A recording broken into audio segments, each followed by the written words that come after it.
Welcome to Oilers Nation Every Day with your hosts, Tyler and Liam.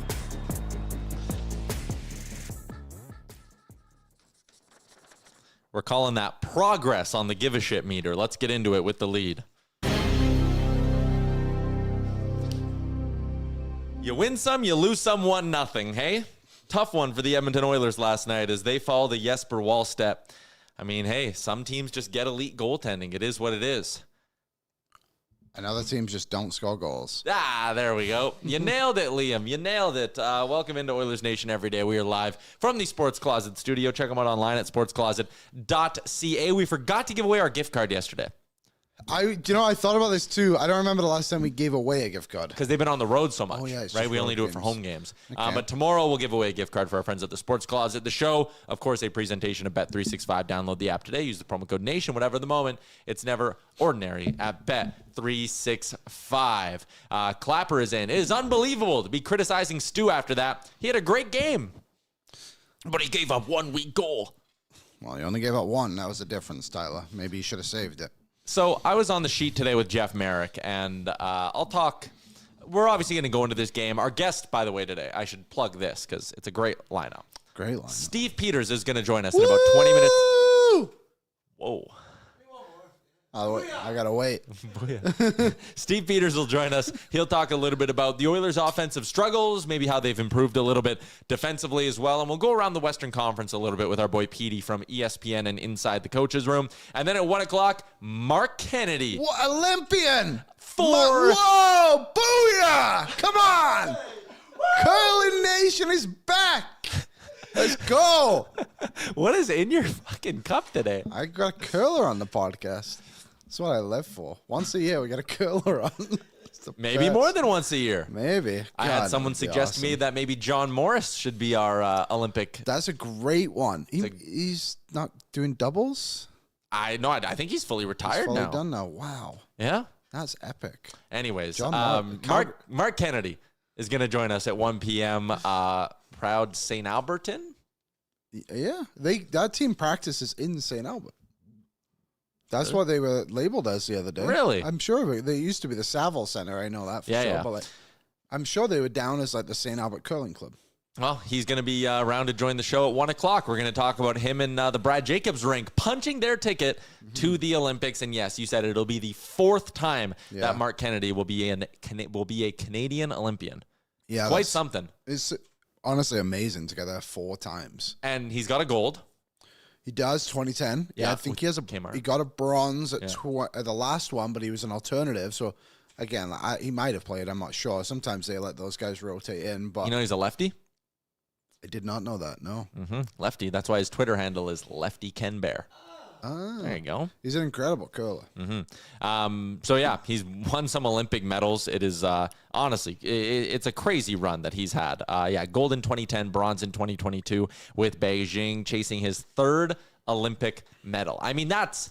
and to be in a sport like that, you get the skiers and in the Summer Olympics, you get the swimmers who they'll rack them up. To be someone who goes for one event and to be chasing down potentially a 3rd Olympic medal, that puts you into the upper stratosphere of Canadian Olympians all time. Yeah, that's a good point, actually. The way curling is grown as well is a lot. I would think it looks like a lot younger teams as well coming through. He's an established player and he's still so dominant. People are calling him the best 3rd in the game still. Yeah. So, yeah, I'm actually really excited to talk about. Even my fiance asked me to write a question. You do. We have a question from Liam's fiance. I texted the family group chat to let him know. So I might have a few extra viewers today. I texted my curling team. Nice. I let the boys know. I was like, hey, Marc Kennedy's coming up on the show today. If you got any questions that you want to throw my way. And Tom said, let him know we could always use a spare.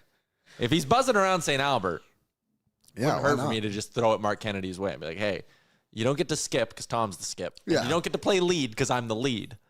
So we've got 3rd and 2nd. Yeah, you can play 3rd or 2nd. Which is the 2 positions he's played in his career, so that works nicely. Anyways, enough curling talk as much as someone... now. Actually, Mike's in and says 16 years of being an Olympian is crazy. And it really is. It's an amazing... So this will actually be the first time... So this is his 4th Olympics, but the first time he's had an Olympics in Europe. Because obviously Canada, one was in South Korea and the other one was in China. Beijing, which is China. All right. I can't do that. Let's get to our game recap for last night. It's brought to you by our friends at Greta. Sorry, I just read something in the chat. Arcade, bar, street food, downtown Edmonton, our go-to party spot, whether it's before the game, during the game, or after the game. Greta has got you covered. Last night, the Edmonton Oilers fall 1-0 to the Minnesota Wild. I won't call that a predictable outcome because I really thought that if they were going to lose, they were going to lose like 4-1 or something like that. But how do we want to go about this? Let's just talk about it. Let's start from the beginning and end at the end. They came out and played really well, I thought. I thought so too. In the first period, even if the shots didn't favor them, I thought they were the better team in the first period. I thought they were the better team in the second period. I thought they were the better team in the third period. Here's the difference. 1 point shot from the Minnesota Wild beat Stuart Skinner and went in the net. 1 point shot from the Edmonton Oilers beat Jesper Wallstedt and it went off the goalpost. Mm-hmm. And that right there is the hockey game. Like, I don't even think it was an example of like, oh, the Oilers got so many bad bounces or anything like that. I just think this is a game where, again, Minnesota had one shot go in. The Edmonton Oilers could not solve a great goalie on the other side. Do you want to talk about the goal, the Brodin goal? Let's talk about it a little bit. Let's break this down. Get your sticks out. Let's go to the wide shot, Aaron. Here it is. The goal. They're calling it the goal because it was the only one. So that was it. Did everyone catch that? I was looking at my phone when I was watching it live. I was like, oh, are we back from break yet? I think it looks a lot worse than it is. And I want this to go down on record saying this is not a good goal to allow. However, there's a couple of factors in this. Minnesota does a really good job off the face-off to get in the eyes of Skinner, this gentleman right here. He's coming across. Yeah, it doesn't look quite as bad in that situation. Fly-by, high shot. I think high this guy screen. might even get through, too, if we can roll this clip, Aaron. No. So, I think it does hit this guy. I think it does hit him, or at least hit the defenseman. It hits someone. Because if you watch here, you guys won't be able to see this on the podcast. I don't think it hits his leg. The puck does change. The redirection. It does a little bit. It comes down, which doesn't help Skinner at all. I'm not defending it. I'm just saying what happened. You can see it. Not quite on that angle either. I think Skinner should have been able to anticipate this a little bit better because there's only one outcome. But this happens fast, obviously off the face-off. It's literally the next play. It's a good play by Jonas Brodin, who had a really good game. It does change a little bit. Yep. But it doesn't change in the direction that Skinner's glove is going. It's not like it's going straight up. It was either beating them higher or it was... Yeah, exactly. So this is going in either way. But not a goal you want to allow. Again, I think this was rated by Money Puck as like a .03 expected goal, which is not one you want to let in. No. But there is one factor in there, the flyby screen, which is effective and it does work. I didn't like it. But again, I'm not going to be one of those people that sits there and be like, how did Stuart Skinner do this to us when he allowed one goal and made some decent saves? I think the projected goals, if I'm not mistaken, from Money Puck was like 1.2, if I'm not mistaken. And the others was like 2.18 or something like that. So 2-1, essentially. Yeah. So, yeah, and I'll use this term again later on. In a vacuum, I don't like that goal against. It can happen. Yeah. It's a deflator. You were playing good. You're just coming out of a big penalty kill, so you're thinking like, hey, turn the Jets back on and get momentum back. And then you give up that one. It's a slap shot from the point right off the faceoff. I totally understand being frustrated with that goal in the moment, in a vacuum. I agree. If you are sitting here at the end of that hockey game and saying the Oilers lost or didn't get a point because of Stuart Skinner, you are insane. Mm-hmm. You are not only insane, you're wrong. Dare I say, no, I won't. Yeah, I won't use that word. But no, you're just incorrect. You're moving the goalposts on an argument because how many times have you sat here as an Oilers fan who hates on Stuart Skinner, and I even see Payton's in right now doing this. Like, Jesus, man, come on.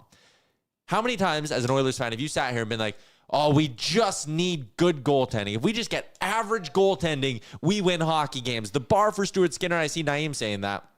The bar for Skinner and Pickard is so low that as long as they don't cost us the entire game, we can't ask for much more. Team could have gave him some run support. That's exactly. Naeem. That's Naeem. Like, if Naeem is on this side of the argument, how many times have you sat here as an Oilers fan who hates the goaltending? And trust me, we're fed up with the goaltending as well. We want to see a new goalie in town. We want to see him replace Calvin Pickard, not Stuart Skinner, but we want to see a new goalie in town. You cannot sit here for months and go, I just want I just want average goaltending. Then when Stuart Skinner allows 1 goal on 1.2 expected goals and the team loses 1-0, you go, oh, we never get elite goaltending. You're not paying for elite goaltending. He's giving you average. Or close to at the very least. Over the last 2 games, he's given them elite. Oh, yes, most definitely. I'm sorry, I was talking in a broader term for the season. But sometimes it's bad. He's allowed 1 goal in 2 games. 1 goal in his last 50 shots on net. I said this when I was on The Source this morning. You can watch it every day on this channel, 8 to 10. If you had told me the last 2 games, the Oilers had outscored their opponents 4-1, I'd have been like, oh, nice, 2 wins. But somehow they lost 1 of them. And again, it comes down to the inconsistency of this offense. And this is something I've mentioned throughout the year. They've lacked a killer instinct in many games. And I think that correlates to the goaltending as well. And again, this isn't to excuse the goal that went in. It's a different conversation.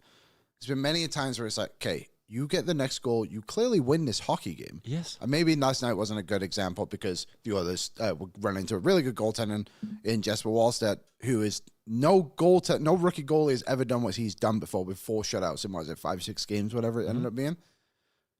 They have to find that offensive flair that they're supposed to have. They did it last game against Seattle. Then they lost it against Dallas the game before. They had it against, Florida. Yep. They didn't have it against Tampa, which again, was a 1-0 game in their favor until right at the end. And then they couldn't find the extra goal that they needed. I just think like they have so much firepower that just isn't clicking like it should. And with that said, they still played a decent game. And I think Knoblauch had a really good quote at the end. He's like, obviously, I'm paraphrasing, obviously the NHL is about wins and losses. Everyone knows that. Everyone's very aware. But if you play like that on most nights, you are winning hockey games. And I think a positive spin to have on this is the Oilers have played 4 out of the last 5 games. Have had a positive on ice result. The end result maybe didn't go in their favor, but they're playing better. And when the team has the record that they do, moral victories are very frustrating. Like, they need to start winning games like this against the Minnesota Wild. And because of the sloppy start to the season, you haven't afforded yourself a lot of opportunities to be okay with losses. Yes. One more point quickly on Stuart Skinner, because I looked up the expected goals. Natural Stat Trick at all strengths had the expected goals at 3.4 for Minnesota yesterday. Oh, nice. And Natural Stat Trick had them at 1.8. So however you want to view that, let's split it down the middle, 2.6, 2.7. Sure. The point is, Stuart Skinner stopped a lot more pucks than he was supposed to last night and gave his team a chance to win. You cannot be someone who bitches about the goaltending when it's bad and says they just got to give the team a chance to win. And then when Stuart Skinner gives you a chance to win and the offense doesn't come through, you bitch about how, he should have brought them to overtime at 0-0. And then if he would have given up a goal in overtime, you would have been like, oh, of course our goalie can't make a big save when the time counts. He made a bunch of big saves down the stretch in that game to keep it at 1-0. The Oilers offensively didn't come through. Part of that is bad luck. And again, frustrating in the moment to be talking about, losing a game in part because of bad luck and in part because the other team had an elite goalie. But Matthias Ekholm had a couple of shots where they very easily could have gone in. One of them hit the post. Ryan Nugent-Hopkins handcuffed Wallstedt. And I like that Jack was using the good, proper European pronunciation. Is that what he was doing? Yeah, he was calling him Jesper Wallstedt. Nugent-Hopkins handcuffed him a couple of times, very easily could have scored. Zach Hyman almost had a couple of bounce in. Connor McDavid overpassed on a couple of situations, but he was generating dangerous looks. So again, do I like watching the Edmonton Oilers lose? Fucking obviously not. Did I sleep just fine after that win or after that game last night? Yeah, because they played well and it's a building block. And you, as much as we are, if you want to call it worried about this team, or as much as this team is in a hole, they have 55 more hockey games to play this year. If they play the way they did last night, for, we'll call it 40 of those 55 games, right? Give me a nice solid 80% success rate on the old give a shit meter. We're climbing. If they can play the way they did last night in 40 of the final 55, not only will they make the playoffs, they'll actually have a really goddamn good chance at winning their division. How would you compare the 2 games against Seattle and Edmonton? Taking out the final score, obviously, but did you find there was much difference? Wildly similar. No pun intended. They couldn't score in one and scored 4 in the other. They didn't actually create. It felt like they They created good chances in both games, don't get me wrong. But A few, but not as many as I'd like. Yeah, but even in the Seattle game, it's like it felt like they just found a couple of chances for themselves. Yeah.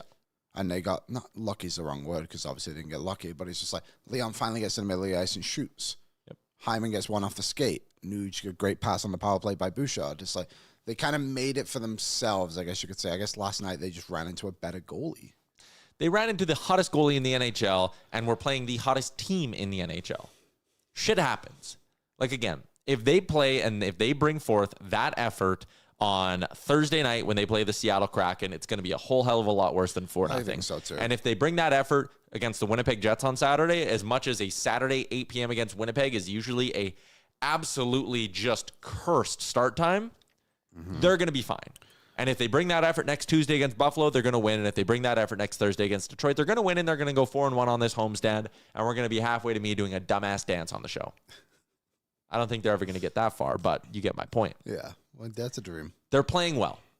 They've played back-to-back games well. And if you want to extend it even further than that, they played great against Florida. The game before that, I mean, they got their teeth kicked in by Dallas. The Oilers? Horrendous game. But they played well against Florida. They played well against Tampa, and they played well against Washington. They just couldn't get a save in Washington. And again, they couldn't get a goal against Tampa Bay. Yeah. But like, we're now sitting here and looking at a stretch. 5 of their last 6 have been very solid efforts. You can critique a few of them, like, again, goaltending in Washington, offense against Tampa Bay. Last night, it's scoring as well. But as a whole, 5 of their last 6 games have been good. And I just think we need to keep that perspective a little bit, because if you're going to be someone who sounds every alarm bell and talks about how the team's a mess every game they lose, you're going to be exhausted by the end of January. So I know our guest is here, but remind me to read you an Instagram comment after we're done with our friend. Before we get to PD, I just want a couple of comments from the YouTube chat, because there's a few that pissed me off. Okay. Kira Kovalyava is in and says, yesterday, everyone was all, McDavid isn't the issue. And today, people are saying, where was McDavid stepping up last night? No, it's actually just you. You were the only one commenting that yesterday, and you're the only one commenting it today. No one has an issue with how Connor McDavid is playing right now. That's absolutely ridiculous, so stop it. So weird. Yeah. Gargaresh is in and says, can't believe I'm saying it, but Roslovic is a huge loss. I don't think you need to preface that by saying, I can't believe you're saying it. Like, he's been electric for him this year, and they're missing him. At the same time, as he left, Nugent Hopkins returned, and I think Nugent Hopkins might have been their best forward last night. Yeah, and I don't think Mangiapane's been too bad those couple of games. Finally looking like a competent NHLer, which is a win. It's good to see. It's good to see. A bit of confidence back in his game. Mm-hmm. Sometimes you lose 1-0. Sometimes you do. Do you remember when the Oilers beat Dallas in the Western Conference Finals and it was just like flipped? They had like 10 shots and it was the worst game ever because it was like, holy moly, I'm on the edge of my seat. Where I was sitting next to Bill Daly in the stands for that game. I'll never forget. I'll never forget his reaction when they brought out the don't air gun. And I leaned over to him and I was like, this is the coolest thing we do, by the way. Off the ice. Off the ice. It's special. It was. All right. Oh, you did your Stuart Skinner quality start meter. I mean, no shit, it's 80% good. Yeah. Yep. I just wanted to make sure we were all on the same page. If you're voting, and I know it's probably people in the chat trying to get a rise out of me because that's what they like to do. Clearly working. If you voted anything other than good last night in a game where he gave up 1 goal, you're an idiot. You're an idiot. He had a 958 last night. He was fine. They should have won that game 2-1 or at least brought it to overtime 1-1, and they didn't. Connor McDavid passing that puck with 20 seconds left on the zone entry, I wanted to put forks in my eyes. Yeah. But that's maybe part of a bigger problem here with this Oilers team, and maybe something I would want to get into with our guest, Steve Peters, as we head out to the Star Mechanical guest line. It is Edmonton's #1 plumbing and heating company. You can find out more by visiting them online at starmechanical.ca. Residential, commercial, 24/7 emergency services. They do it all, and they do it well. Speaking of doing good work, that's why we bring in our friend Steve Peters to give us a nice outsider's view. I think, Petey, how you doing? I'm doing really well. I'm just wait. I do want to clarify something though, Tyler. I want to talk about the dance because I did see it on Twitter yesterday. Very excited about this. What are the what are the rules? Like, what does the team need to do for you to do that dance? They have to win 8 consecutive hockey games this year. And I will be at that point so elated that any amount of public embarrassment is fine. Yeah, and you have plenty of time to stretch because it's going to be a hot minute before that happens, I think. So yeah, you're going to be fine. Might never happen again. It might not. No, it will. Liam, come on. Liam, this team is a playoff team, period. Like I think that I think when you look at what's going on with the Edmonton Oilers right now, this is a team that's very similar to what they did a year ago at this exact same time. The statistics are almost equal parallels. So I think for Edmonton Oilers fans, there is a level of concern. And for me, it's what you guys put up the give a shit meter. That's a level of concern. I've seen plenty of games in this first stretch, with this first 27, where, gosh, where's the effort? That concerns me. There is no question about it. But this is a team that's still good enough, still deep enough, has two of the best players in the league. And I'm sorry to say this about the goaltending. This is what it is. Like, Skinner is Skinner, period. His numbers now are the same as last year, as the same at the end of the season, as the same as the season before. This is who he is. There is no surprise. So I as an Oiler fan, or even talking about there, you got to get tired of it. Like, this is it. This is Skinner. Last two games, he gave up one goal. He was outstanding. He was exceptional last night in Minnesota. I thought he was very, very good. He was solid. He was making great saves with his legs. He looked athletic. He could find pucks through screens. He was very good. But that's who he is. Tomorrow he could give up 5. Like, it's. I think this team has to stop talking about Skinner and start talking more about their offense and getting goals. To be fair, PD, the give a shit meter was a lot lower. We colored it in a little bit today. So it was a couple notches lower. We're bumping them up. Okay. Yeah, it was better. They are definitely going the right direction in the give a shit meter. It was a tale of two teams. You said that too. Over the last 2 games, this team has looked better. And I think that that's important. That road trip was tough, and throw out the game against Dallas coming home from that long trip. They were god awful. Like that's as bad as this Edmonton Oilers played on the road trip. They played worse than their first game back at home. That's not who they are. Again, it's not to worry. And again, you look at the teams above them in the standings, and the teams that they have to jump over to get in, and the teams that are ahead of them are teams that are playing above their weight right now. And I think that the Edmonton Oilers are going to continue to play, and we'll sit here at the end of January and go, oh, they're back in a playoff spot comfortably. That's what I think is going to happen. So let's talk a little bit more about the offensive side of things here with this team, because, again, they scored 4 on the Kraken, and that's good. 4 goals in a game. You can't scoff at that. But I even kind of mentioned halfway through that game, I was like, man, they're so perimeter. Like, they just want to cycle, and then they get the puck to a dangerous area, and it almost feels like when they finally do, they are overthinking it. They're like, okay, we got to make this a backdoor play that's a tap. And in last night, I thought that as well. Like, McDavid had a couple of chances, 20 seconds left in the game. He cuts to the middle of the ice. He's got a lane, and he's looking for Draisaitl because he wants the guaranteed goal instead of just throw it on net, see if you can beat Wallstedt. A bit of chaos. Like, are you seeing that as well with this team? Yeah, and it's funny. McDavid is the perfect example because he is such a good playmaker, and he does want to make those plays. He wants to score. He wants to win. I do believe sometimes he needs to be more selfish, and last night's a great example. You talk about that entry late, but earlier in the game when he's in tight, in the blue paint, and he tries to slide that through on a soft backhander between legs. Again, if it gets all the way to its intended target, it's a goal.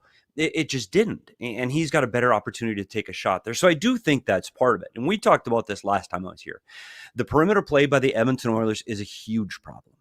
And I find when teams are struggling to score goals, the easiest way in this league, and you saw it last night in the Florida game, is go low to high, pucks to the net with traffic. That's how you score in the National Hockey League when you are struggling. And Edmonton traditionally scores off the rush. We're not seeing that speed and pace right now, so they're going to have to generate 5-on-5 inside the blue line. They've got to find a way to not only cycle. Cycle is great. You can separate yourself from the defender. You can create some opportunities. But at some point, you need to get the puck away from the walls, away from the perimeters, and attack the net. And that's the piece they're missing. They cycle. They get a shot from the top of the circle to the blue line. They turn the puck over, and they're defending. And that's got to end. And it's got to be, you need that somebody to pull up the bootstraps. And I think it's Hyman as a guy that's going to be one of the guys to do that, to go, okay, I'm going there. I'm going to the blue paint every time I'm on the ice. I'm going to get there. Everybody else got to follow suit. You've got to drag guys into the areas. The problem with McDavid and Draisaitl is they're so fast, so quick, and they do play such a good perimeter game that I don't know if they have that desire. I've seen it in Draisaitl. And Tyler, you and I have talked about Draisaitl's ability to get to the blue paint is sometimes in question. elite shot, elite player. If he would drive to the blue paint, my goodness, look what happened to this offense. So without a doubt, they're going to have to find a way to get their defensemen to deliver the puck and get it there. And enough of the soft block shots into shin pads. And then they've got to start getting that secondary opportunities. And I don't want to sound like I'm complaining at all, because this Oiler team, again, on paper, on ice, this team is going to be a playoff team. So defensively, obviously, they've been a little bit better these last 2 games as well. Just a 1 goal against. Have you seen anything that has changed again? Like kind of getting rid of that Dallas game. We all know what happened there. Everything was bad. But what have they started to do better in these last couple of weeks? The biggest thing for Edmonton defensively is they have to have 2 things. They got to get the puck out of the zone. And when they are struggling to break the puck out from below the goal line and get out of their zone clean, it is a problem, because when that puck stalls somewhere between the goal line and the top of the circle, their forwards are gone. And their forwards we're flying the zone, we're looking for offense, and we're gone. And now that breaks down opportunities in front of their net for their opponent. That's a problem. They need to break out clean. And secondarily, they got to be tougher in front of that. I don't mean sticks in the back. I don't mean we got to beat people up in the blue paint. I mean, you got to hold position, get there first, and box people out. And those are things that we're seeing. Even they're good defensemen right now. Like Ekholm last game, I thought, or not that last game, a couple games ago against Dallas specifically. And I know it's a tough game, but so soft around the front of the net, where they're allowing their opponents to get to that area first and then stay there. They have to defend the blue paint in front of Skinner or Pickard much better than they are. Because when they do, this team, we said in the playoffs, when they defend well, this team is tough to beat. And it has been a very slow start defensively through the first 27 for this Oilers team. Yeah, like when they aren't, and we talked about this yesterday, it was one of our keys to victory. It was like, if they don't blow their own foot clean off with a couple of mistakes, then they have a chance to beat any team in the NHL. And last night, I think, was actually a pretty good example of that, where like they, as much as they gave up chances, and Minnesota earned their looks, and that's a good team there in Minnesota, obviously hottest team in the league. But like Edmonton didn't make those mistakes where you're like, oh God, and it's a 2-on-1 or it's a breakaway or whatever it was. Like they played solid in front of Stuart Skinner. Skinner returned the favor by making the big saves when he needed to. Like last night in a vacuum is a step forward for this team. And I said off the top, Petey, it's only a frustrating loss because of where they are in the standings. Yeah. Yeah, and that's true. When you look at this game against Minnesota, I thought they played really well, and you said all of the right things. When you talk about what Skinner did last night, he didn't have to make those 2-on-1, 3-on-0, Bouchard turnover between the blue lines and another breakaway. That didn't happen. Mm-hmm. He made the save because they were able to clean out the second and third opportunities. And I can only think of 2 or 3 flurries where they had 2 or 3 consecutive shots of, oh my goodness, a couple of great pad saves. But for the most part, they were able to let Skinner see the first one, save the first one, and clear out so there wasn't a second one. If they continually play like this, they're going to get wins. Like the Minnesota Wild right now, and Jesper Wallstedt, hey, come on. Like the dude's going to come back to earth. Like he is out of his mind right now, and that's great. Good for him. Good for the Wild. But he's coming back to earth. That's not who Jesper Wallstedt is. It's not career 900 save percentage. It's going to come back to earth. Minnesota is not what you're seeing right now on the ice. They're not. They're not an 8-0-2 team. They're not. This team is one of the teams that if you're Edmonton, you're eyeing and going, yeah, we play this team, we're going to beat it 8 out of 10 times. And I believe that. I think Minnesota is one of those teams that's going to start to slide. So let me ask you, I like that you kind of led me into this a little bit, but looking at the teams who are above the Oilers right now, and the West, not as mushy as the East, but there's a bit of a mush here. You got Utah, you have Winnipeg, San Jose, Chicago, Seattle, and then in Edmonton's own division, you're still looking up at obviously LA, Vegas, and Anaheim in those 3. Who are the teams who you think are going to be like legitimate pains in the Oilers' side when it comes to trying to catch them in the standings here? Who are the ones that you're buying stock on here in December? Well, in the Pacific for me right now, it's one team, and that's the Golden Knights. Like I really like Vegas. I think they're deep. I think they can play physical. I think that the offensive side, we'll see what happens with their goaltending juggling. We'll see what happens there. Anaheim's a good team, and they're going to make the playoffs. I think of the teams that are in now, they're in. Well, the one lucky thing, not lucky, but the thing fortunate for Edmonton is when you look right above them and you look at Utah, Chicago, Seattle, San Jose as the 4 teams right above Edmonton. I think Edmonton's going to climb all 4. And I don't think there's any doubt, actually. I think Seattle's a team that right now, I think they're going to start to fall. I don't think San Jose can hold on to this position defensively, goaltending-wise. I don't think San Jose, they're going to score goals. They're exciting. They're going to score goals. Chicago, again, we talk about their young team. And all of these things are going to change at the trade deadline because none of the teams I mentioned are going to be buyers. I don't care if they're close to the playoffs. They are not foregoing the future to try to get into the playoffs. I know that for a fact. In Utah and Chicago, talking to people there is no chance of foregoing the future to get better now.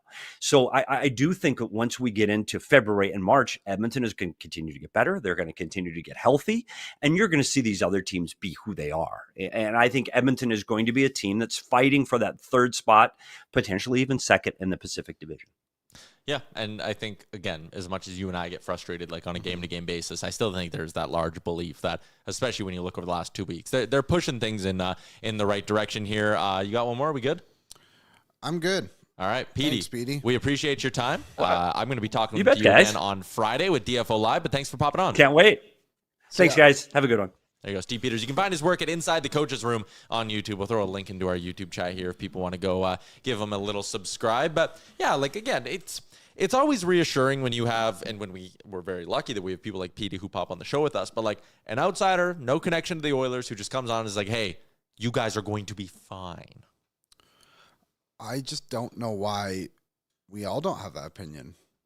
Like, I know this team is playing below their level right now, but every single year we're just like, damn. And I know this one's lingered a little bit longer, but just take a look around. Open your eyes for 2 seconds. Yep. And pull up those Pacific Division standings again, Aaron, if you don't mind. Because to me, this just helps the Oilers in a way. We all know Seattle they're not a very good team. The Oilers have beat them, they've beat us, but I think we know where they're going to end up. San Jose, we know. I think Anaheim is definitely taking a step and going to push. The LA Kings, it was only at the start of the season, everyone was saying they might finish last in the Division 2, and look at them already. Like, eventually things balance out, and I think the Oilers are better than a 500 hockey team. I don't know how much better. I think they're better, good enough to make the playoffs, and I have little reason to doubt that, to be honest. And I also just think, even if, like, I know we've had our debates on like what they're going to do at the deadline, if that's go all in, just a little bit, they're going to do something. And that should boost them. And then when this team gets to the playoffs, they have 2 or 3 of the best playoff performers this league has ever seen. 3. So I think it's fine to be frustrated with the way the team plays. And you watch games like last night, and it's like you're not playing to your potential. But just look at it in the sense of like they're getting better. Yeah. You know? So that's the way I'm trying to be positive about things. Yep. The only, like, again, if you want me to give the pessimists maybe a little bit of air here, like, if there's one reason why I am a little worried, you know, that last year, like, they were a playoff team last year. Obviously, went to the Stanley Cup final, but, like, the gap wasn't all that big. They made the playoffs by, like, what was it, 5-6 points? They clinched very, very late, whatever the number ended up being. Yep. And, you know, you win some games you're not supposed to. And I think I kind of sit here this year and look and go, like, how many games have the Oilers won this year where you go, like, boy, they are lucky to come up with a win? 100%. Like, maybe that Montreal 6-5 win. Other than that, not a lot of games where you're like, last night would have been one of those nights. Philly maybe a little bit lucky too, because they definitely got scored on late and got bailed out by an offside. Even the Rangers when they won 2-0. You know what? And that Columbus win, the Hail Mary. Yeah, there's been a few. Yeah, you're right. You know what? I'm not worried. I'm not giving the pessimists any air. I just think that, again, like, I get it, frustrated, everything like that. Yeah. There's a lot of divisional games left. Totally. That's important. Like, we haven't played San Jose yet. Haven't played LA yet. Haven't played LA. Haven't played Vegas. Nope. Haven't played Anaheim. Haven't played Anaheim. 2 games. I know that Calgary, they got a couple left. You play Vegas once this month. That's the only team of that group you play. There you go. So get in the Calgary back end too, of the but season, like, it helps like that. So, again, be upset and frustrated, but like, I think eventually it's going to swing in their favor and they'll be fine. Yep. And this team's already turning in a positive direction. Yeah. We're not screaming down the road yet, but we're on the yellow brick road and we're following. Let me just paint a picture for you. It's February 24th. What's the weather like? Minus 38. It's fucking freezing. Beautiful. You have to go out and shovel, but then you come into work and we sit down and we go to do our show on, we'll call it the 25th now. And we're talking about how great it is to see Connor McDavid back in an Oilers jersey and how great he was at the Olympics, a gold medal for Team Canada. Beautiful. And they go out on the 25th and they belt to ass the Anaheim Ducks. 8:30 p.m. puck drop. You're watching the whole game in bed. 8:30. Wow. Everything's miserable, right? Weather sucks. But they belt to ass the Anaheim Ducks. Is it at home? No, they're on the road. Damn it. Next game, they go out, squeak one out the Is it 8:30 p.m. puck drop on the road in Anaheim? Yeah, that's 7:30 in Anaheim. Oh, right. That's the other way. That's crazy. They go out the next night. They beat the LA Kings. They go out the next Saturday afternoon, a matinee, and they win like 6-2 over the Sharks. And all of a sudden, we're fine. We've come out of the Olympic break. The deadline's a week away, and they get 3 big wins over the California teams. Like, those 4-point swings are going to be massive. Like, you have to win those games at this point. But the idea is that they play those 3 teams once there. Then they close out the month of March by playing the Golden Knights, which will be there for that game, by the way. Nation vacation. Let's go. Giddy up. Get someone you love a trip to Vegas with us. But they go Golden Knights, they go Anaheim, they go Seattle again. Like 3 straight divisional games.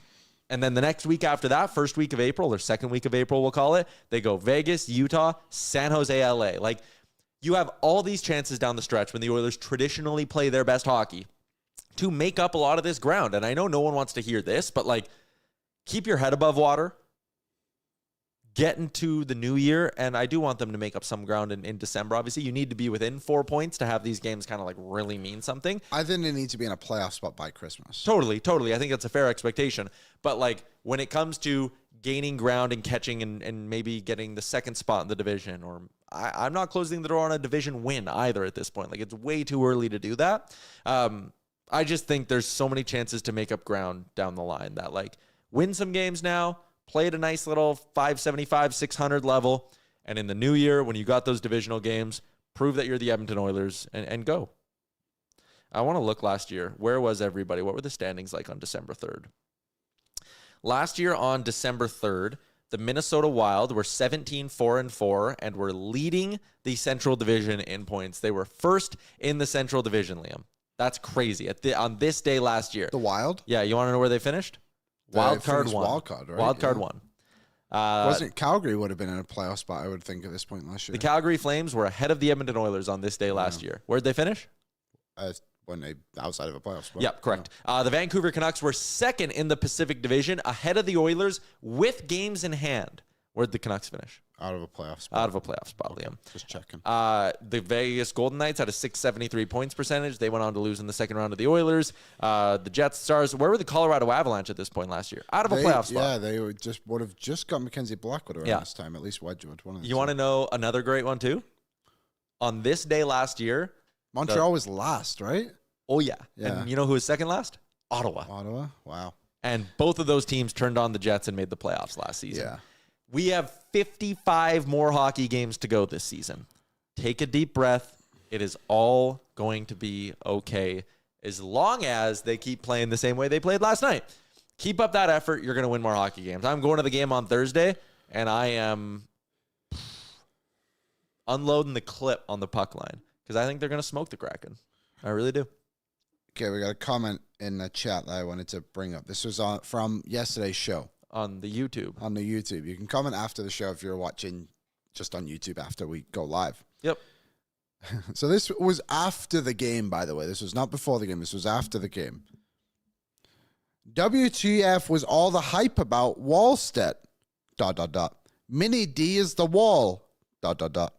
They play good D like a backed up toilet. ... Nothing gets through. Oh. ... LOL. All block shots with a Z. And sticks getting way. ...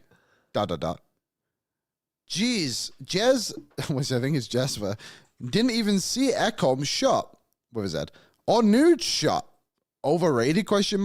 And this part I don't remember, but it's quite funny.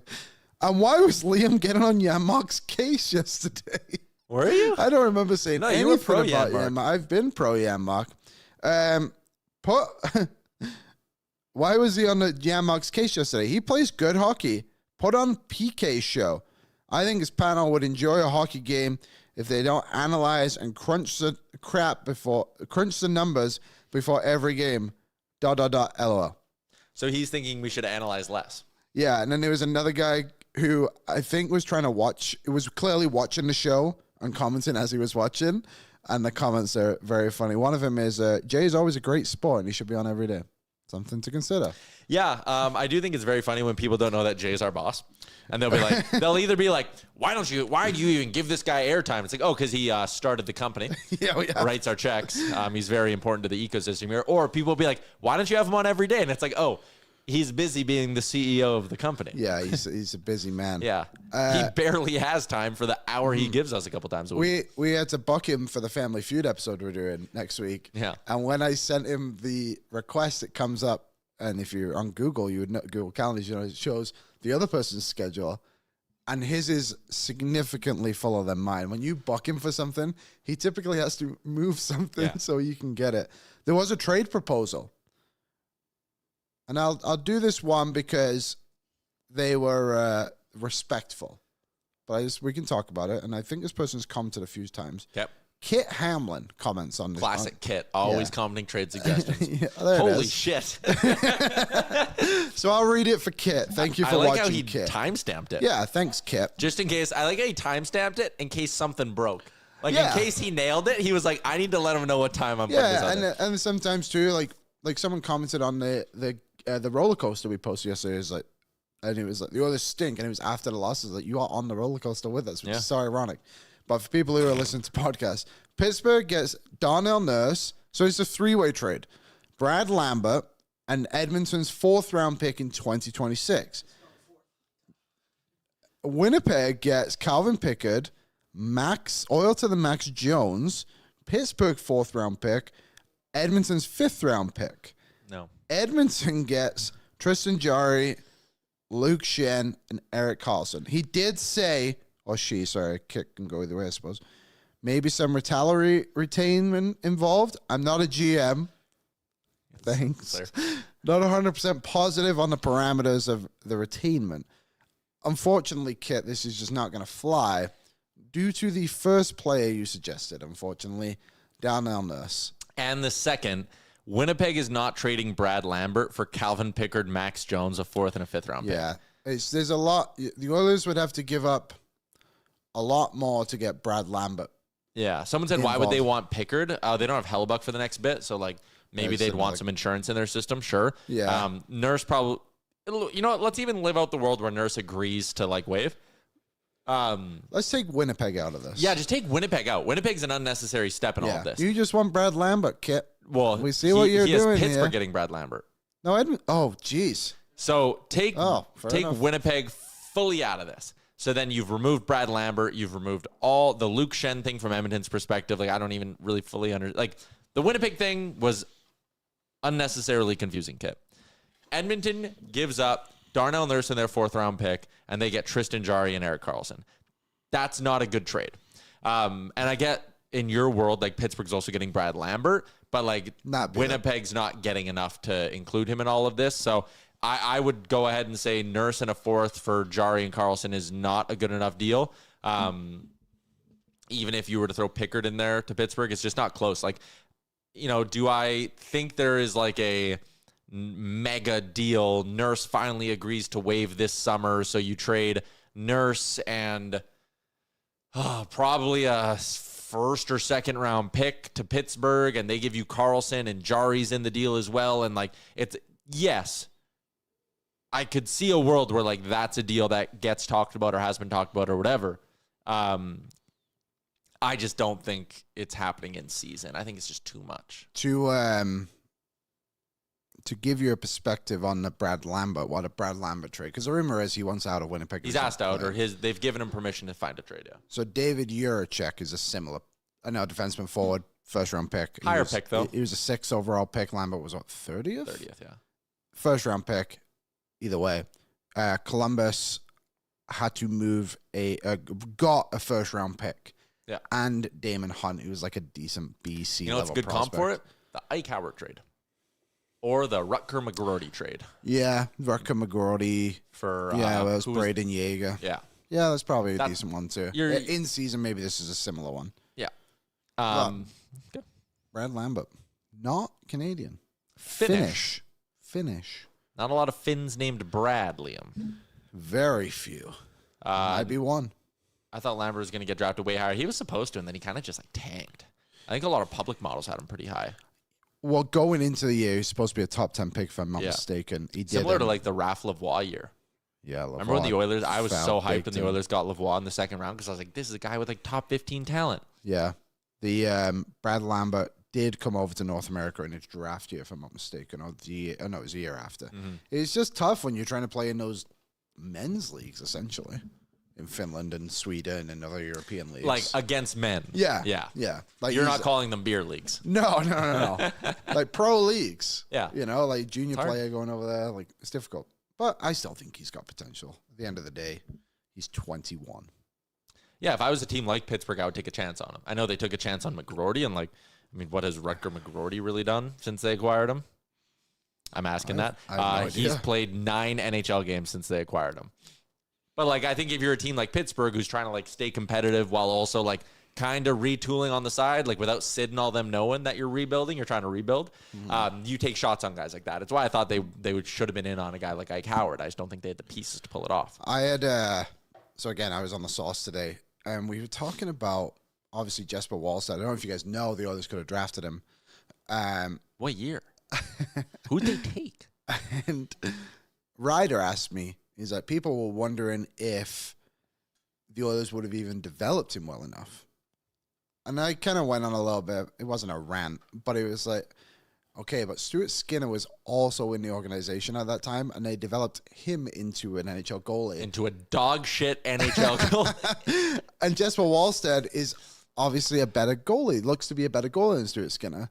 So if they were able to develop what is, let's just call him an average defenseman, average goaltender, sorry, then they surely would have been able to develop Wallstedt, who looks to be on track to be one of the best in the league. Obviously, he's super hot right now.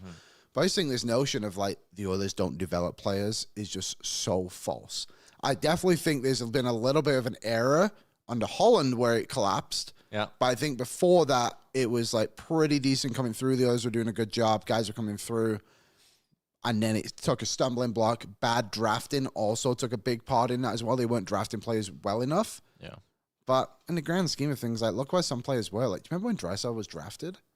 I was talking about this today on DFO Live with Jeff Merrick. We were very unsure what he was going to be. There is a reason that he went like third and not first. Like if you do a redraft, he obviously goes first overall in that thing. Yeah. But when they drafted him, what was like the scouting report, right? It was like, Couldn't skate.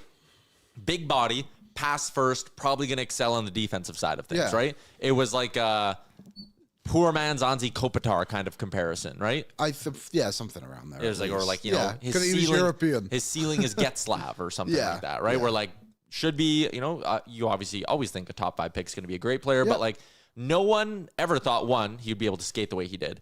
He ended up winning like one of his first years in the league, the Oilers' fastest skater competition. I remember that. Interesting. But he was never supposed to be a goal scorer. He was supposed to be a pass guy, a distributor. And now he's just both. Now he's just one of the best players in the NHL. A dynamic player, yeah. And you look through, and again, there's busts. Every team has busts.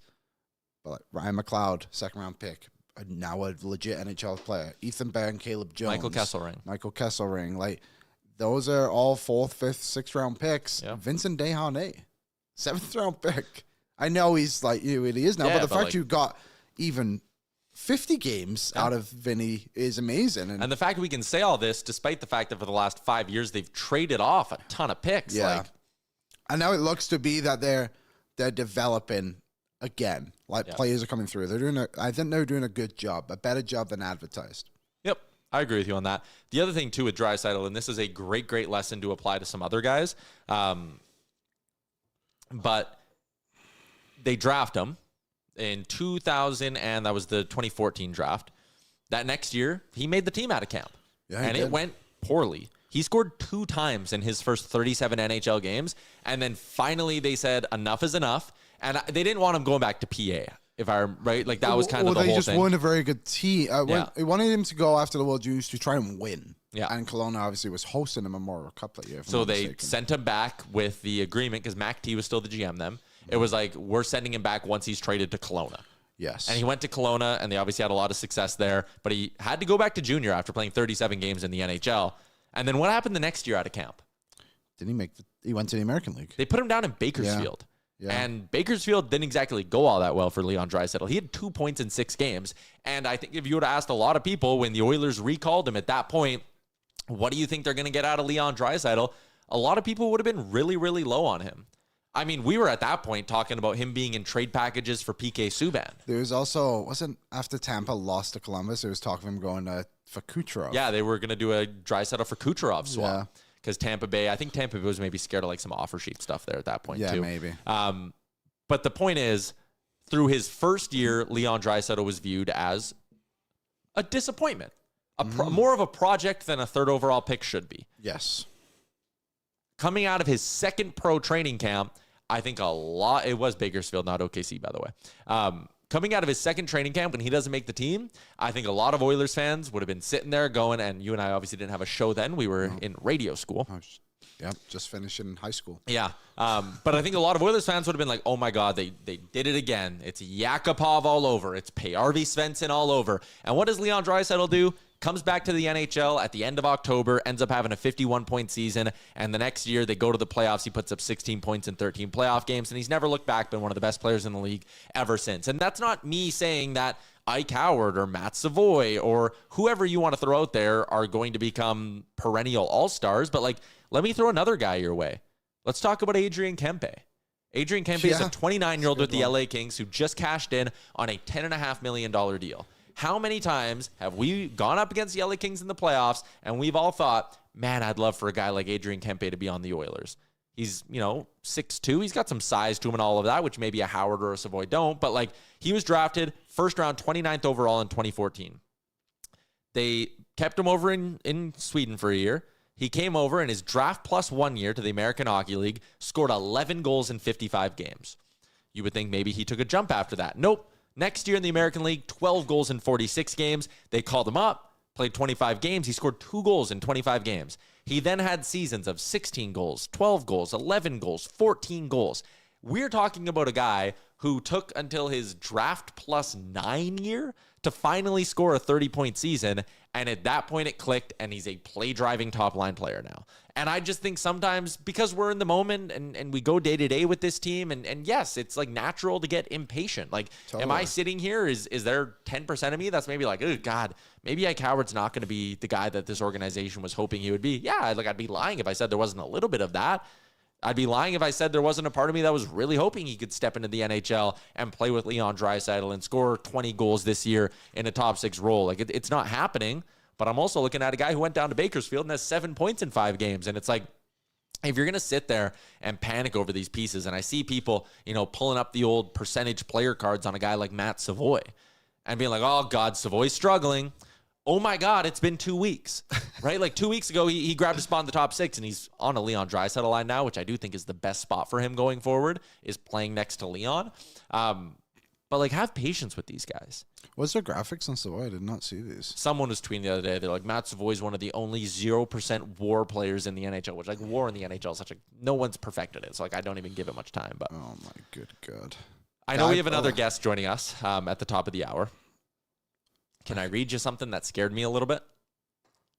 It's away from the Oilers. So if you have a take on my rant, I suppose I should give you the floor. I stand by you. I'm just looking at this Savoy War thing. I did not know we were critical of players after 26 games, 27 games, 30 games. Like the Philip Gustafsson thing, not Gustafsson, what's his name? Jesper Wallstedt? No, the other one. Philip Forsberg. You said this the other week. You were saying like in his first 10 games in the NHL, he had like a point or something like that. I can't remember exactly what you said. Like it doesn't just click.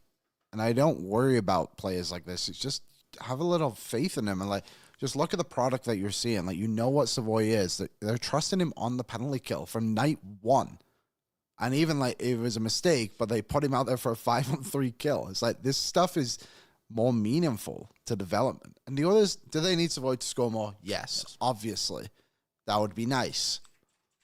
But we also know that's probably going to come eventually. He's a legit player.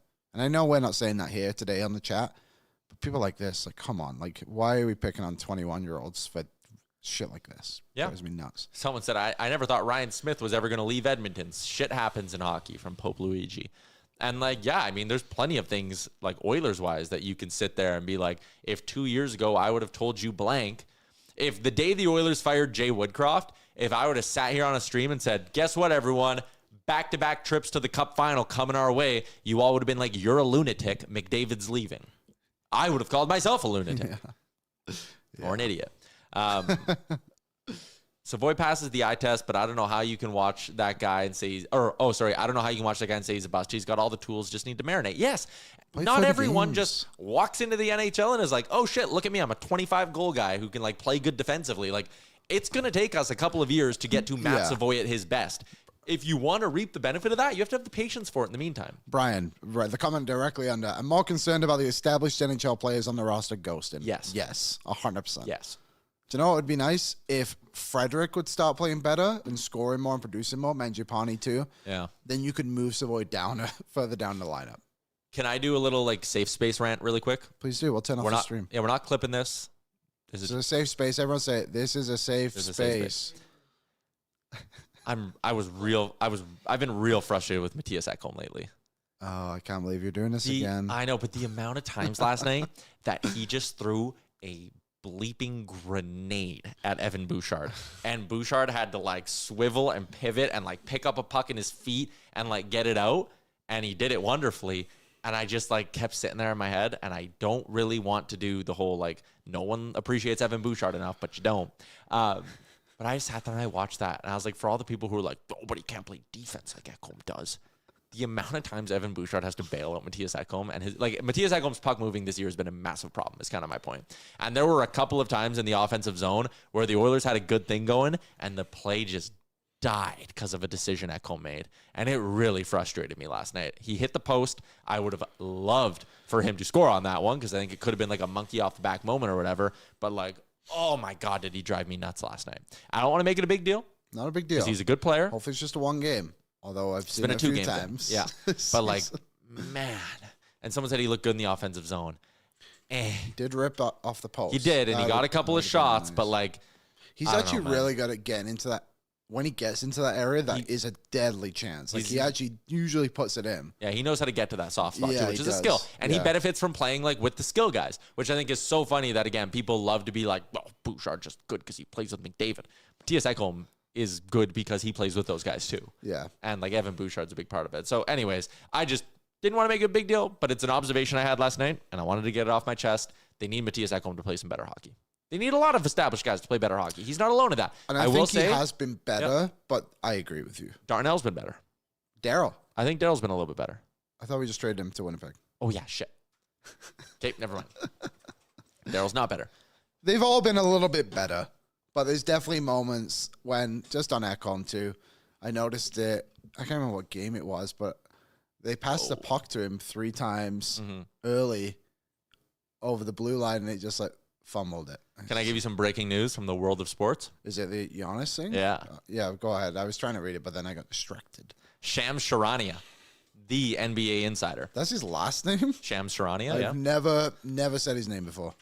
Giannis Antetokounmpo and his agent, Alex Sarastis, have started conversations with the Milwaukee Bucks about the 2-time NBA MVP's future and discussing whether his best fit is staying or elsewhere. A resolution is expected in the coming weeks. And now we'll bring in our NBA reporter, Aaron. Aaron, can the Raptors get him? That's pretty much all I care about. That's immediately where my brain goes to that. But I don't know if you, like, it's tough to say that I don't know if you want Giannis Antetokounmpo. You do. But the Raptors are in a very good spot right now with IQ, RJ Barrett, Brandon Ingram, Scotty Barnes. They've got their own core, and you would have to split up that core to get Giannis.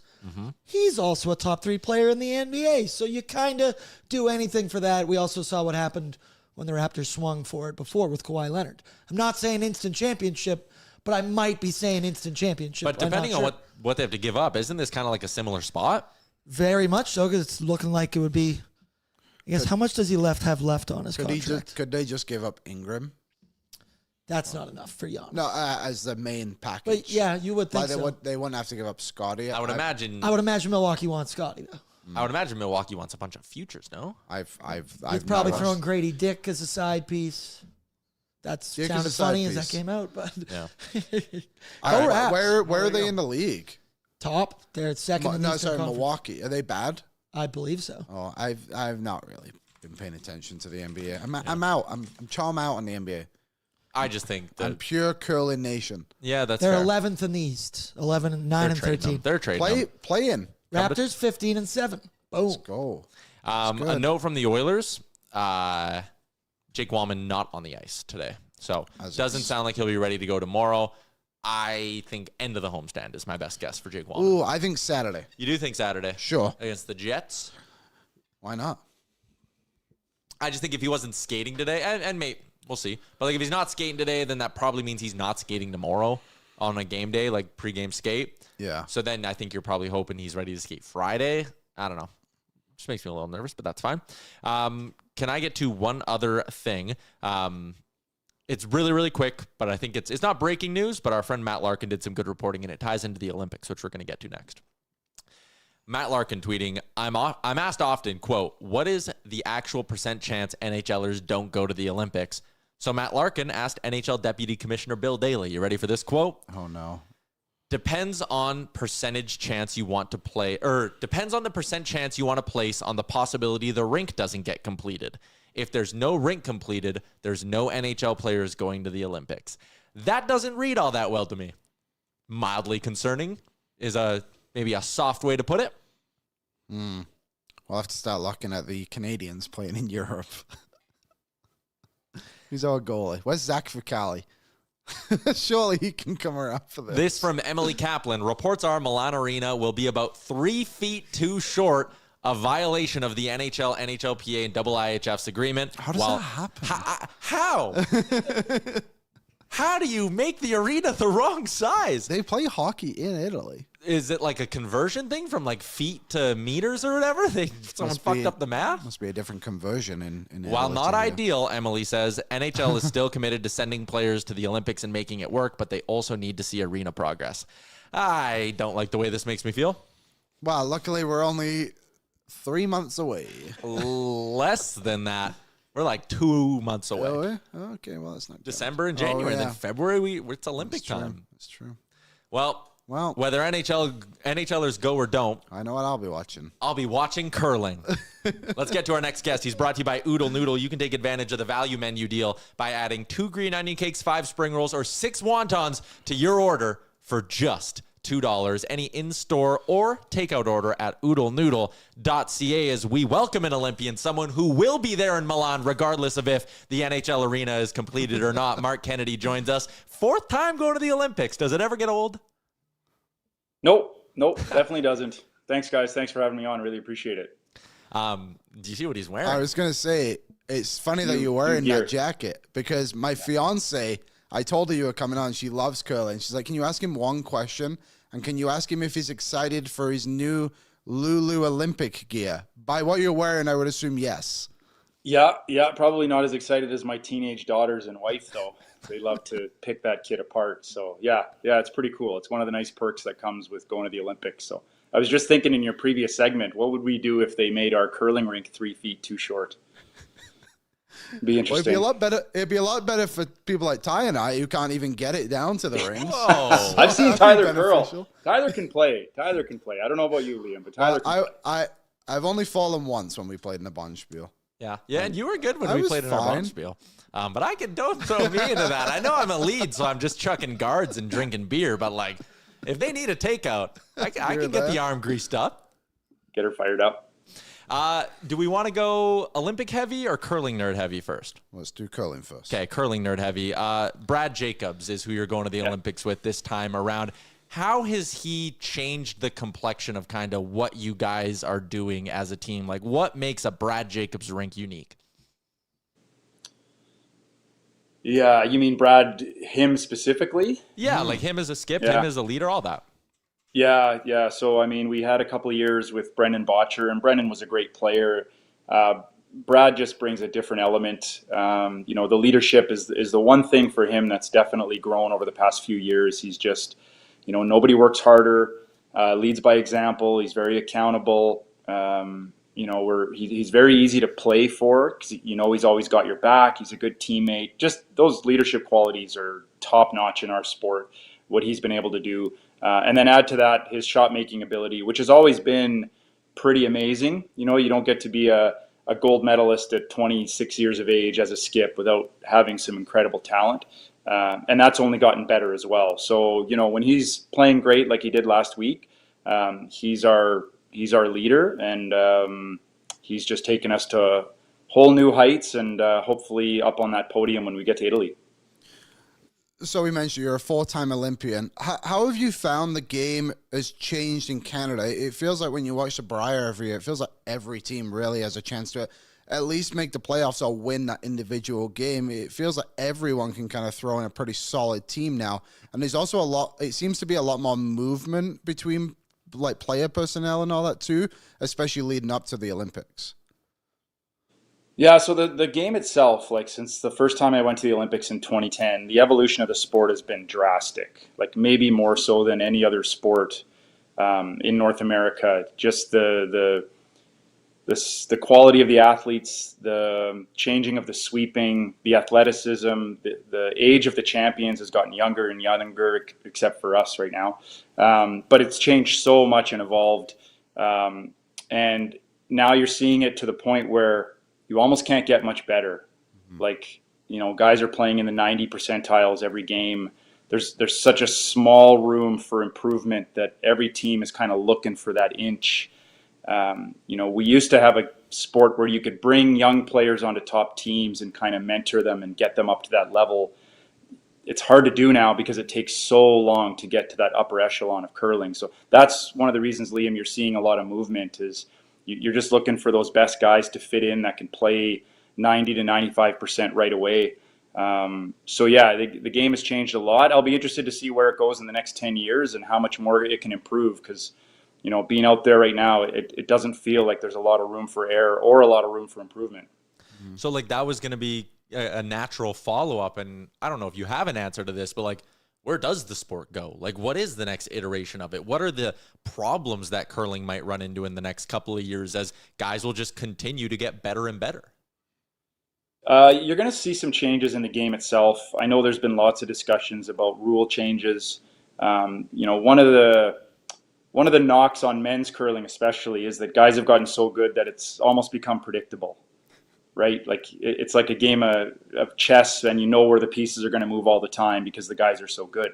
So I think the discussion about bringing rule changes in to make it more difficult for the athletes is one thing that might happen. One of those things is sweeping. Sweeping's had a huge impact on the game, the ability to steer the rocks down the sheet. If we reduce the athlete's ability to make the rock dance with curling brooms, that's one thing. Changing the potentially no blank ends, forcing the hammer to change from team to team. So they're looking at ways to try to make it so it just becomes more difficult for the players to make shots. And that's probably what we'll see in the next decade. I want to talk a little bit about your Olympic journey. And listen, you're a humble guy. I don't think you're going to, come on and boast about this. But like we were talking off the start of the show, 16 years in between Olympic appearances for you. You're a guy who has 2 medals already. You're going to be chasing down a 3rd. Like, have you had a moment to just kind of sit there and like when I read off that resume, you were in the upper echelon of like all-time Canadian Olympians with that resume, to have that many appearances and to have medals like that in a team sport. Like it's not like swimming where you can just go to one Olympics and rack up 8 of them. Yeah. Yeah, the first word that comes to mind for me is grateful. I sometimes shake my head and I don't know how I got here. And then I think about how lucky I've been to have incredible teammates. This isn't an individual sport.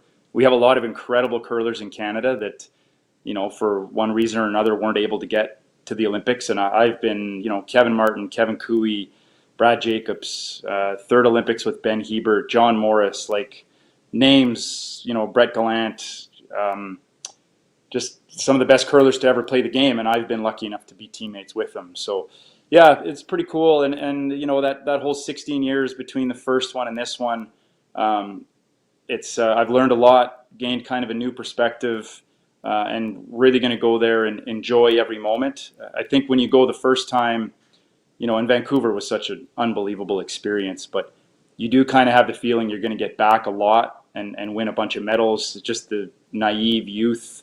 But, you know, I'm really going to enjoy this one because this probably is the last. And yeah, I mean, I've tasted gold medal, but I've also tasted 4th place at the Olympics. So I've kind of experienced the highs and lows, and looking forward to making this a high, I guess you could say.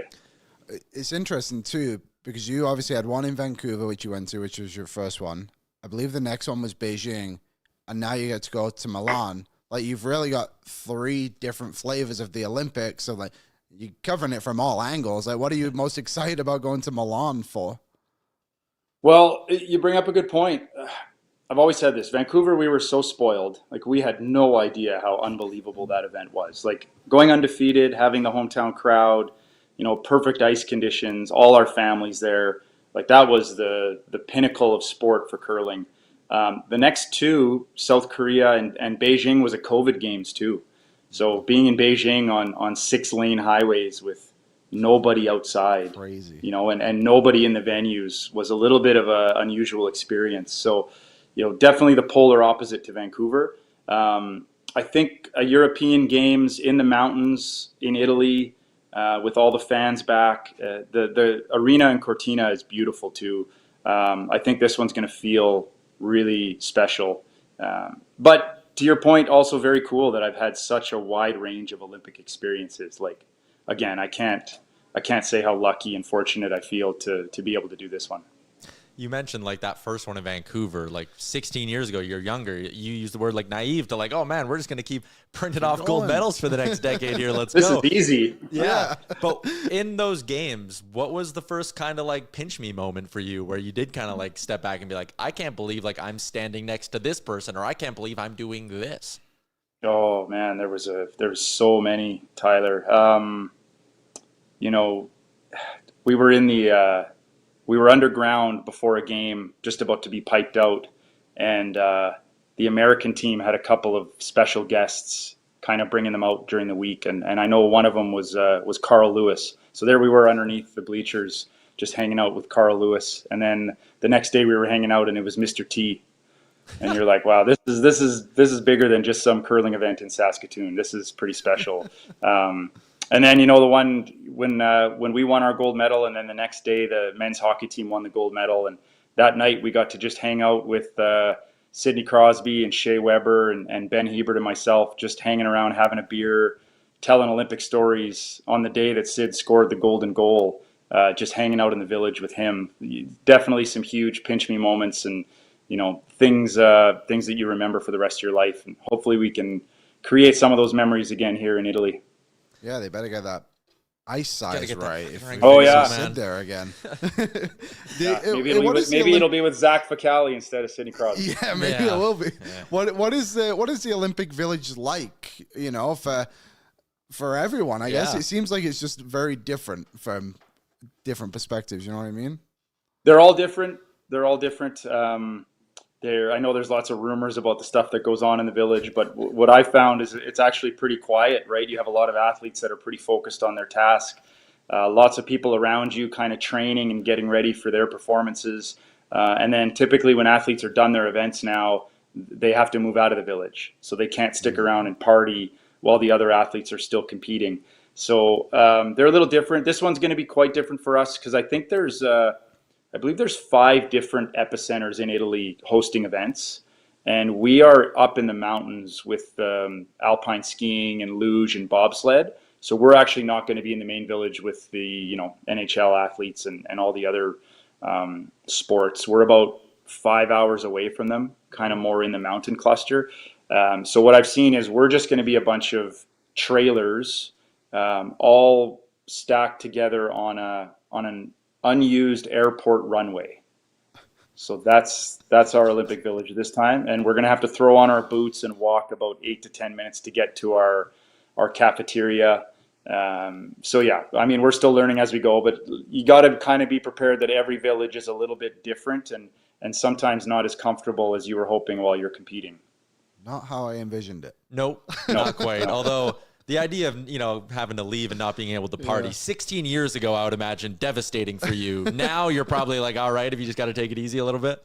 Get me to bed. Yeah. I could care less about that part. But we heard like one of the things that was best about the Village that would shock you guys is it was always free McDonald's. So you have food in the cafeteria, but McDonald's was the one main sponsor, so it was free. And that lineup was long every hour of the day.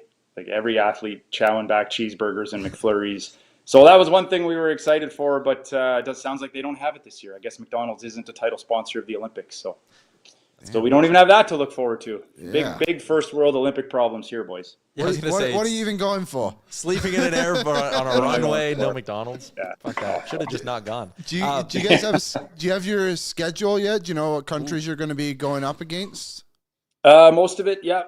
I think there's 2 more teams that have to qualify this upcoming week at an Olympic qualification event in Kelowna.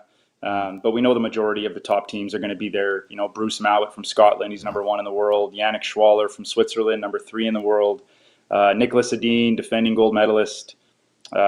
Germany, Mark Miskatowicz, defending European champion. So this is going to be a real tough task with some of the best teams. But the nice thing with the Olympics is it's mostly 1 game a day, which is good for us old boys. And, you know, Benny Heeb's scrubbing every day. He's in his 40s now. So 1 game a day is enough to keep him fresh for the week. So, but it's a tough schedule.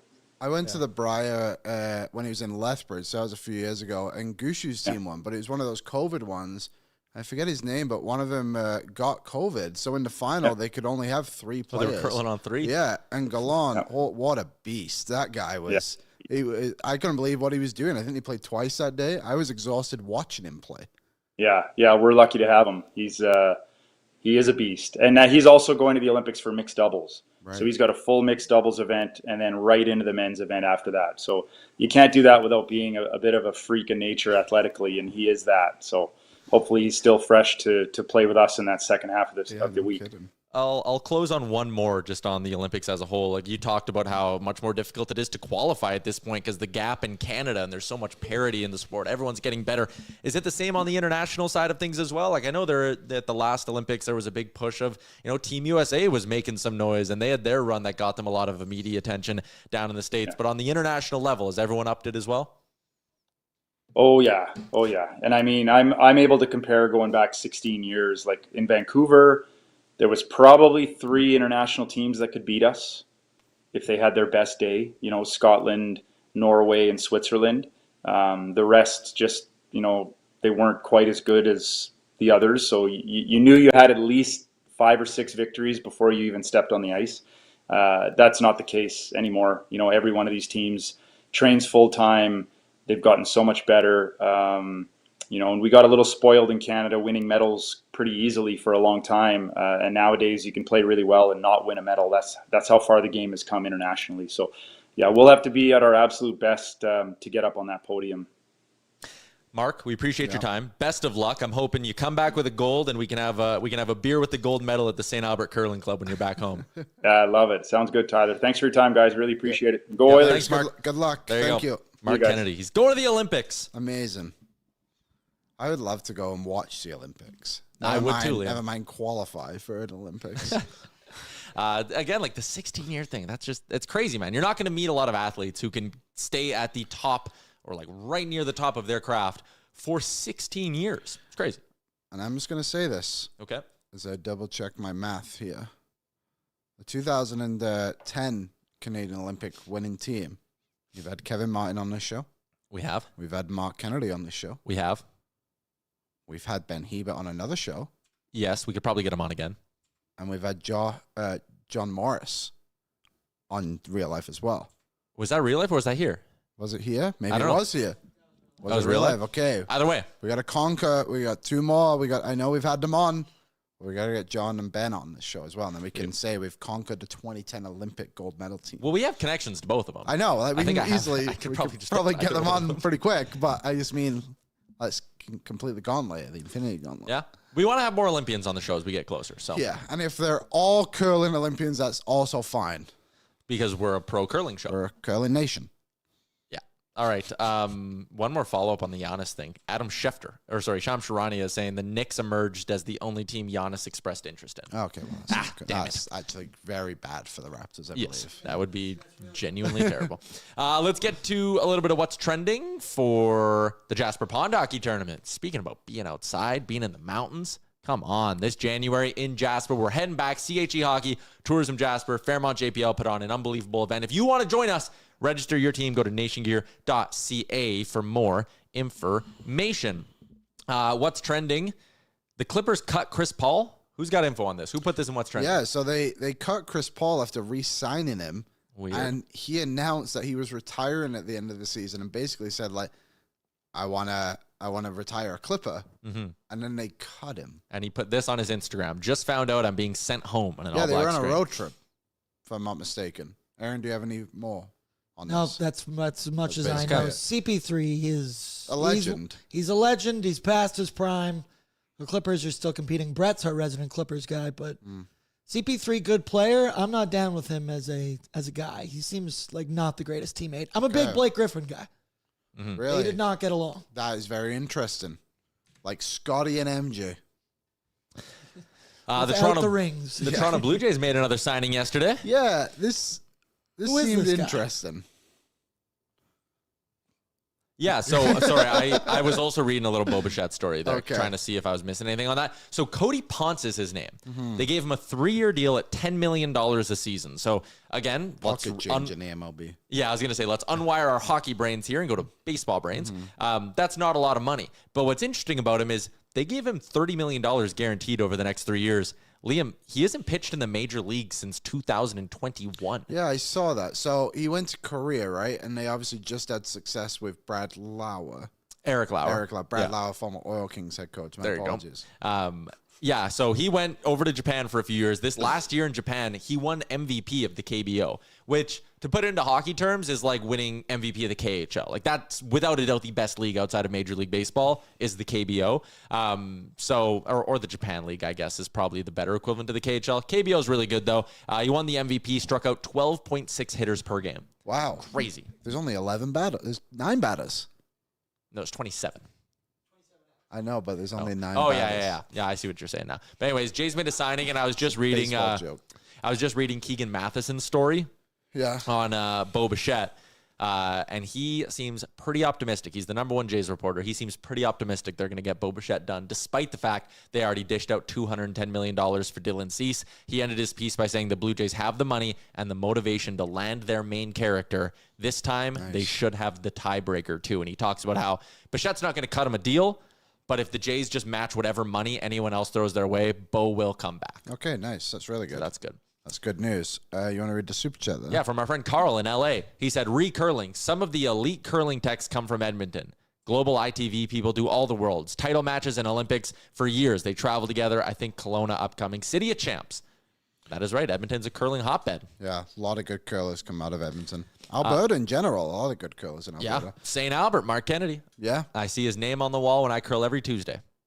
Is that right? Yeah, I do. On the Wall of Fame. Well, it's just whenever like you win a tournament, they put a banner up at your home rink. So like there's so many from when he was a kid, just like whatever. U17 winners, Marc Kennedy's there. It's crazy. That's amazing. Tyler Seguin tore his ACL. Done for the year.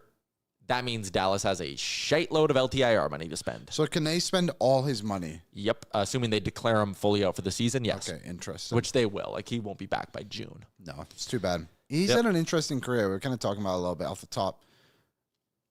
Obviously, second overall pick. Career side very promising. Kind of dipped in the middle just based off, I don't think necessarily performance, but like people are always on his contract. But now he's picked it up. He's only played 20 games last year, and now he barely got past that this year. Yeah. So, too bad. Patrick Maroon's son committed to Western Michigan yesterday. Anthony Maroon. I think his name's Anthony Thomas Maroon. Committed to the University of Western Michigan. So, congratulations to him. Time flies. I cannot believe that guy is eligible to commit to colleges. Yeah. It's unbelievable. If you haven't already, go check out the Source's new YouTube. You were on their show today? I was on their show today. We talked about the Oilers in the game last night. We also played a game called Real or Rubbish, where Ryder and I had to, we went head to head and we had to guess if the town was real off rubbish, being fake. But they were only towns in Saskatchewan and England. Oh. And they at least had some great ones. And I lost because these town names shouldn't be real. One of them had an exclamation mark in the name. And it was in England. So, bit weird. But, yeah, go check that out. Go check out their show every weekday. Elliot Friedman was on with our boys over on Morning Cup of Hockey today. And he said that if the Canucks trade Quinn Hughes, they will be looking for NHL players in return, which means they will continue the time-honored tradition of absolutely fumbling a trade like this. You can go back to Joe Thornton. You can go back a whole bunch of examples. When you try to just get NHL players, you lose the deal. It's just silly. Like, just accept your fate. It sucks. I get it. But, like, your fans want it now. Like, your fans want to suck. And they should. They should be. Wanting that. Like, it really isn't fun that we've gone through it, but it's also important to go about your business that way. But also, please don't. Please be mid forever. Yeah, fine if they're terrible. Let's wrap up the show with some betting talk for our friends at Bet365. Download the app today. Use the promo code NATION. Whatever the moment, it's never ordinary at Bet365. There's 2 overs I like tonight. Give me the over between Winnipeg and Montreal. Winnipeg struggling right now. Montreal getting just horrendous goaltending all season. So give me that over and give me Utah-Anaheim over. Utah can't keep pucks out of their own net. Anaheim's got a great offense. They're also missing Lucas Dostal. So over 6.5 on both of those is plus 273. What do you think about that? Sounds like a good one. I'm not here for the next 2 days. Tomorrow I have Cabby coming on the show from our new show Off the Roster. Well, that's epic. I was going to say, should we quickly do our NFL parlay so I don't miss it? If you guys don't mind getting ahead of the game. Hopefully we don't miss. I like the over between Dallas and Detroit tomorrow night. But this is a Sunday thing. Hey, if we're doing it a day early, we could. No, I'll go Homer this. I haven't done this a lot this year, but I'll go Bills minus 5.5 over Cincy. With Burrow? Yeah, I'm not worried about Joe Burrow. Really? That Cincy defense is horrible. And Buffalo's defense was pretty good last week. Who did they play last week? They played the Steelers, who were terrible. But still, they got a couple turnovers. Give me the Bills minus 5.5. Aaron, what do you got for us? Any thoughts? The first thought I have is Broncos minus 7.5 against the Raiders. I just think that Broncos D is going to hold them to I'm not offended by that. 3 points. To 0. Yeah, like it could. It could honestly be that. So 7.5. You know what? Let's lock it in. Yep. Let's lock it in. Sweet. Broncos minus 7.5. Let's ride. I will go with Houston plus 3 over the Chiefs in the Sunday night game. All right. Texans plus 3. What was yours, Tyler? Bills minus 5.5? Bills minus 5.5. Ooh, boys, we're plus 628 on this bad boy this week. And we're good this year. And we're up 10.7 units. So bet locked in. I'm good to go, Bet365. Thank you, Bet365. Also, if you go to Bet365 tomorrow, you'll see the Daily Face-Off logo there. Is that right? That's all I'll say about that. No way. Yeah. Cool. Yeah. All right. Shout out to Marc Kennedy. What a beauty. We'll have him on again when they win. Can't believe you knew my name. An Olympian knows my name. Friend of the show. What a great guy. Sean is in. Would you trade Evan Bouchard for Quinn Hughes? No. Well, no, because Quinn Hughes wouldn't resign here. Okay, I would. Oh, I would if Quinn Hughes said, I'll sign an 8-year extension with you. Yeah, sure. If the deal is you get Evan Bouchard and we get Quinn Hughes, then I'm taking Quinn Hughes. Yes. Yeah. Contracts. Sure, with that context, I guess. But if a player is just would I do this? And he signs. Quinn Hughes at 18 mil or Evan Bouchard at 10.5? I will take the second best defenseman in the league any day of the week. 8 mil? Fine by me. Get rid of Daryl somehow.